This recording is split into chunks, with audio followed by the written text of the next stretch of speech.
the levator scapula muscle. So this muscle is a mobilizer muscle. It's meant for movement and not constant stabilization. So this muscle has its origin from the first to the fourth of the transverse processes. So these are the transverse processes. So it attaches along here on the first, second, third, and fourth. So that's about there. And then it runs down and attaches to the superior angle of the scapula. So you can imagine what this muscle is doing when it's contracting. It's either lifting the head back, or the spine of the neck back, or it's lifting the scapula up to the ears.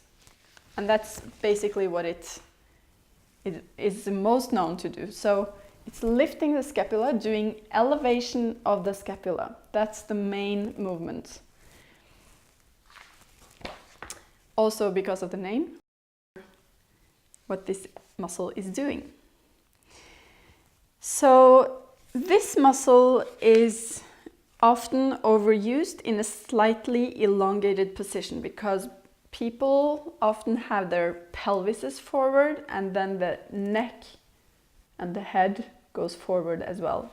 So the head ends up in a hyperextension. So this is actually not a flexion, it's an extension of the neck, you see?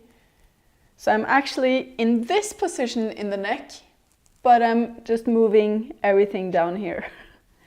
So it's very little space between the spinous processes when the head is in that position. We can try to do it with Hugo. He doesn't like it very much, but let's try to hyperextend so you can see how the vertebrae become very put together. It's not a lot of space between these vertebrae now and very little movement possibility. So we want the neck to be more in the correct position. So the levator scapula, when the head is in a forward pose, it's actually hanging in this levator scapula. So it's overactive but in an elongated position. And the head actually weighs a lot when it's in front here. It weighs around 6 kilos when it's on top. But as you know with the exercise lifting the chair, when you lift the chair out here, it actually increases the weight.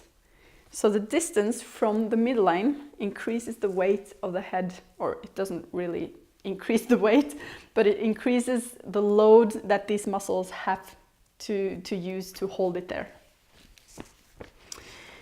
So, the levator scapula also turns the head to the same side. So it sort of turns these transverse processes to the same side. So it doesn't really turn the head, but it turns the neck. So the head follows most of the time. And it also helps retraction of the scapula. So you can imagine, because the rhomboids, the big rhomboid, the rhomboid major is here, and the minor is here, and the levator scapula is here. So these three are best friends along this line. And the levator scapula is the most superior one, but it also helps the retraction of the scapula, moving the scapula towards the spine. So it moves the scapula in and very much up.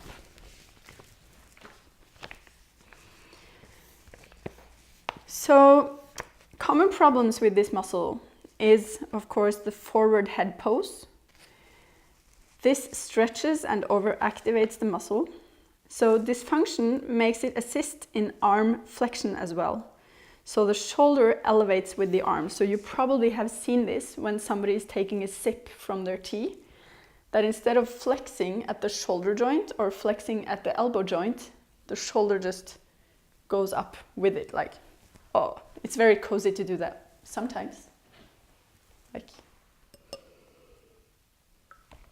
but it's not so good to have this pattern in everything you do. And for instance, if you're lifting your instrument, the trumpet or the bow or whatever.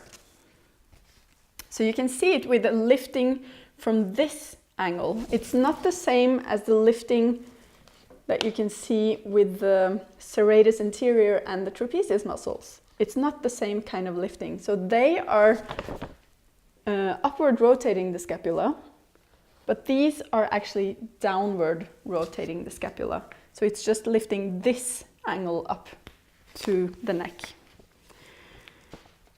So these patterns occur when there's a lack of shoulder girdle stability in these other muscles that should work. It's also common to be a stress muscle. So many say it's part of the fight-flight response, which is logical. Like if I'm scared, I pull together like this to protect.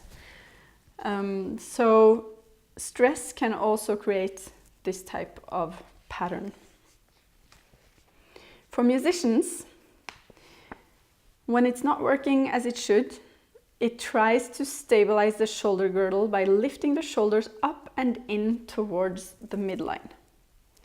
This can happen during emotional musical tension as well, or difficult passages, or just when lifting the arms and the instrument.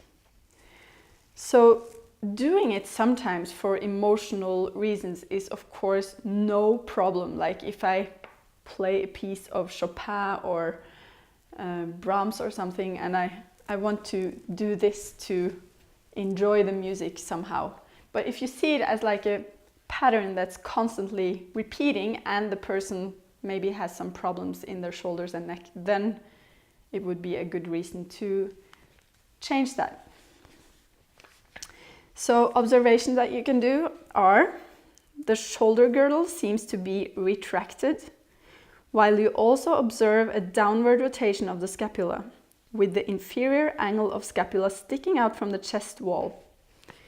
So retracted, pulled in towards the spine, and lifted in the inferior angle, so you can feel this border with your fingers very clearly.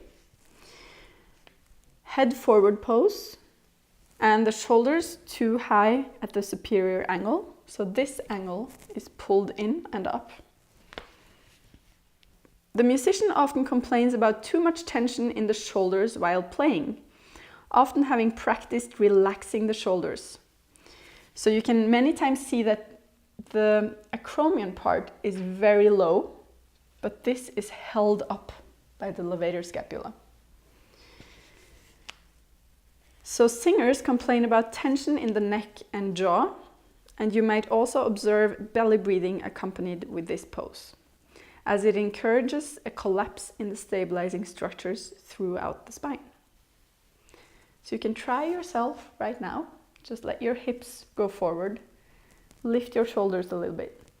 And this feels like a stable position to be in. However, it's not a good position to stabilize your body in. So try to breathe when you're doing that. And now see if you can rather engage your serratus muscles and breathe while doing that. So it changes the breathing pattern dramatically. Which one of these that you are stabilizing your shoulder blade with. Okay, have fun.